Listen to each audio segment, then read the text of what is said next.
Bonjour à tous, moi c'est Ben et dans cette vidéo je suis avec mon pote Cédric. On s'est lancé un petit défi pendant les congés de Noël. On a 4 jours pour réaliser une lampe Stargate Atlantis RGB complètement configurable. Ça va être chaud mais ça devrait le faire. Afin de gagner du temps, on se base sur un modèle 3D trouvé sur Thingiverse, celui de JDM 755. Il s'agit d'un EPPZ ou extracteur de potentiel 2.0. Pour ceux qui ne connaissent pas les séries Stargate SG1 ou Atlantis, il s'agit d'une source d'énergie extrêmement puissante créée par les anciens qui sert à alimenter des bases ou des armements puissants. Bref, on télécharge le fichier et c'est parti pour l'impression 3D en résine. On commence par importer le fichier dans Sheet2Box et on redimensionne la pièce la plus large de façon à ce qu'elle passe pile poil dans l'imprimante. On retient le facteur de redimensionnement qui est de 40,31% afin de faire la même chose pour les autres pièces.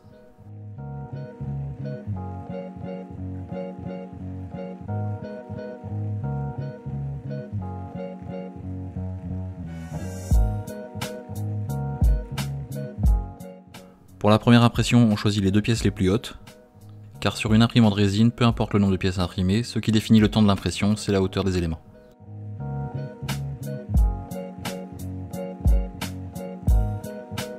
Ensuite, on réalise le tranchage. Pour cette impression, on n'a pas besoin de support. Après vérification des tranches, il n'y a plus qu'à enregistrer sur clé USB et on passe à l'impression. Pour cette impression, on utilise les Lego Mars de Cédric avec de la résine transparente. On remplit la cuve, on met en place la plateforme d'impression et on la descend dans la résine.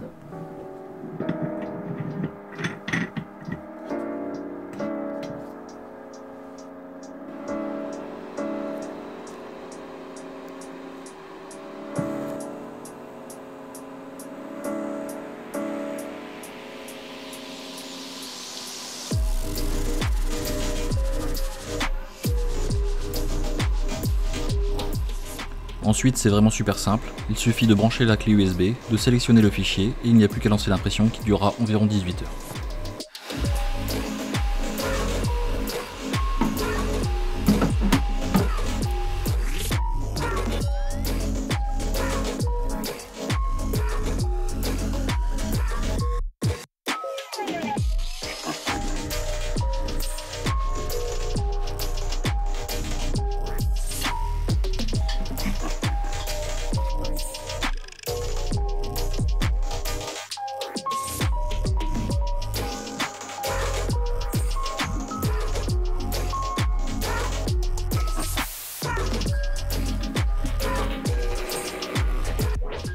L'impression s'est bien déroulée.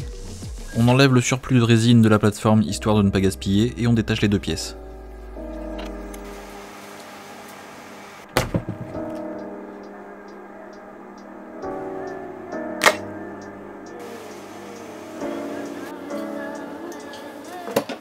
On les nettoie avec un bain d'alcool et on passe un coup de sopalin dessus afin qu'elles deviennent un peu plus opaques.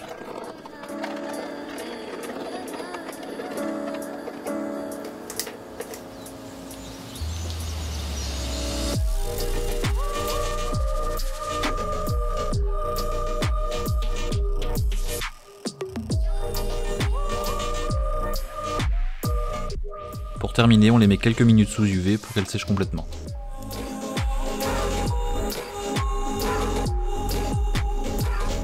Pour la deuxième partie du cristal, on répète simplement les mêmes étapes.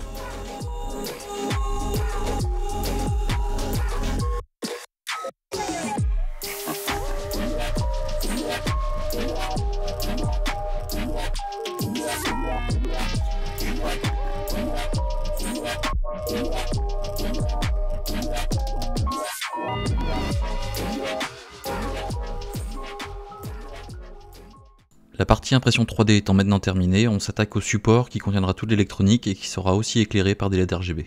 On commence par graver la plaque qui ira sur la face avant. Je réalise tous les dessins et tracés avec Carbide Create, mais je ne vous montre pas les étapes car j'ai déjà détaillé ça dans d'autres vidéos. Pour la gravure des lettres, j'utilise la fraise en V fournie avec la CNC, et pour découper le contour, j'utilise une fraise droite de 2 mm.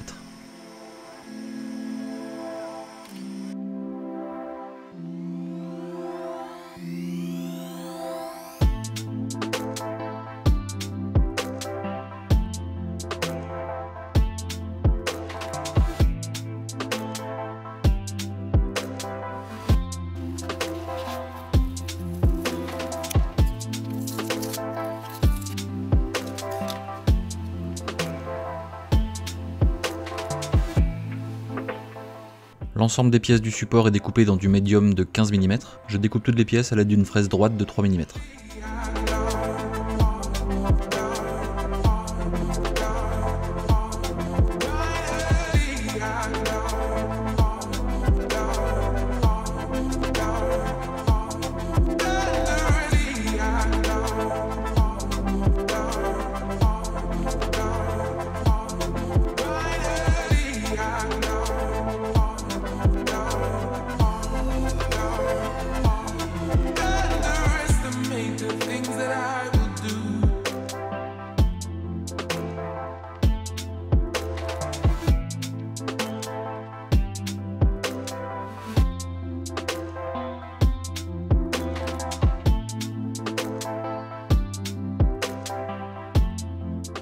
Une fois les pièces découpées, je mets un petit coup de ponçage et je les passe en après-garnissant.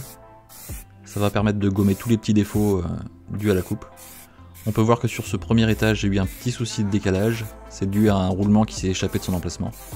Mais j'ai pu le rattraper grâce à l'après-garnissant. Faute de temps, on n'a pas pu filmer toutes les étapes. On a découpé 2 plaques de plexi avec une fraise de 2 mm. À l'intérieur, on a fait des rainures au Dremel pour passer les câbles et les LED. C'est beaucoup moins propre qu'à la CNC, mais on n'avait pas le temps de faire du recto verso. On a aussi percé chaque étage pour les relier les uns aux autres, et ajouté des emplacements pour les boutons et pour la prise.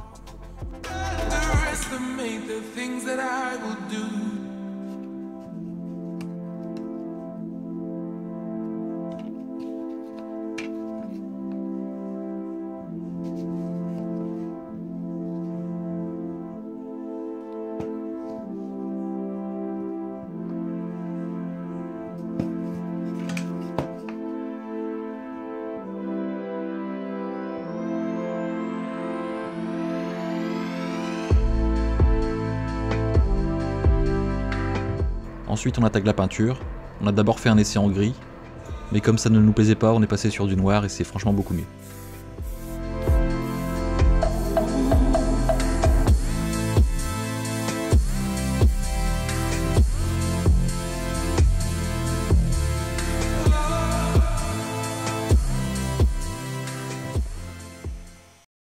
La dernière étape est aussi la plus importante, l'électronique. C'est ce qui va donner vie au projet. De ce côté-là, je laisse Cédric s'en occuper car c'est son domaine.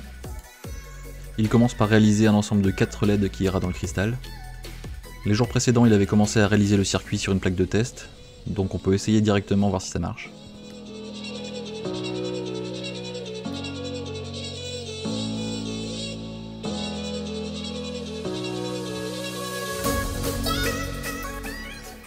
Franchement c'est top, la lumière ressort bien sur le cristal. Du coup il s'attaque au circuit final. On aurait bien aimé réaliser un PCB sur mesure, mais on n'a pas eu le temps. Ce sera pour une prochaine vidéo. La liste des composants et les schémas sont disponibles sur mon site web. On peut enfin commencer le montage, je commence par fixer le cristal sur la plaque du haut.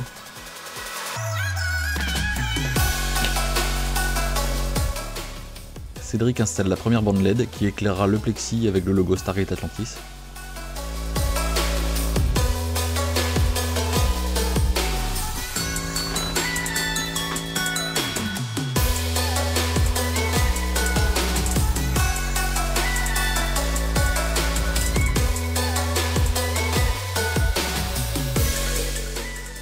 Vient ensuite le tour des interrupteurs, on les colle avec de la super glue. Il faut bien faire attention à ne pas mettre trop de colle, car en le mettant en place, la colle peut aller sur l'interrupteur et l'interrupteur sera foutu. Si je vous dis ça, c'est que ça nous est arrivé, on a été obligé de changer l'interrupteur.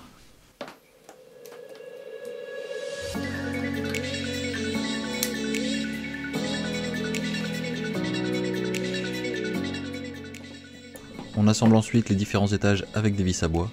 Rien de compliqué, il faut juste faire attention à être bien centré.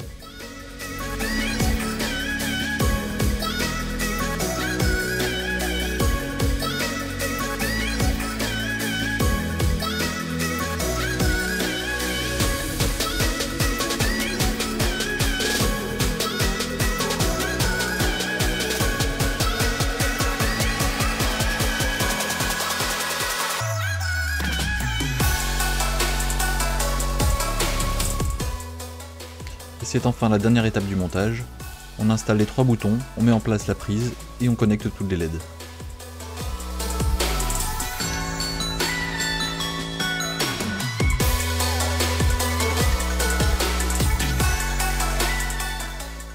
Malheureusement on s'est retrouvé à court de collage chaud, donc le collage définitif n'est pas fait, mais ça tient quand même bien en place.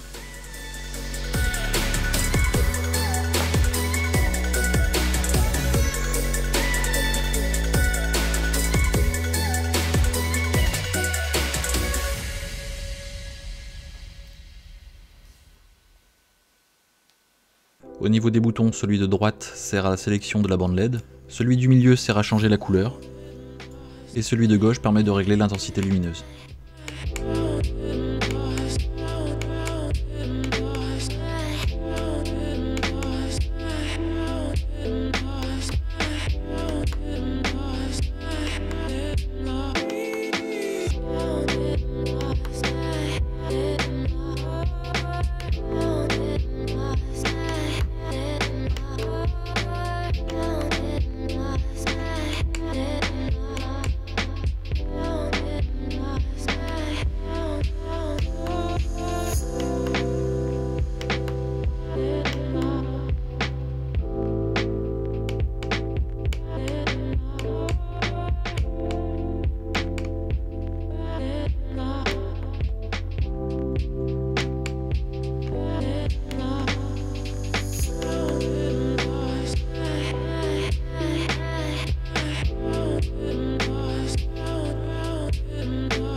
J'espère que cette vidéo vous a plu, si c'est le cas pensez à liker, partager ou à laisser un commentaire. Si vous n'êtes pas abonné, pensez à le faire et à activer la cloche, et on se retrouve bientôt pour une nouvelle vidéo.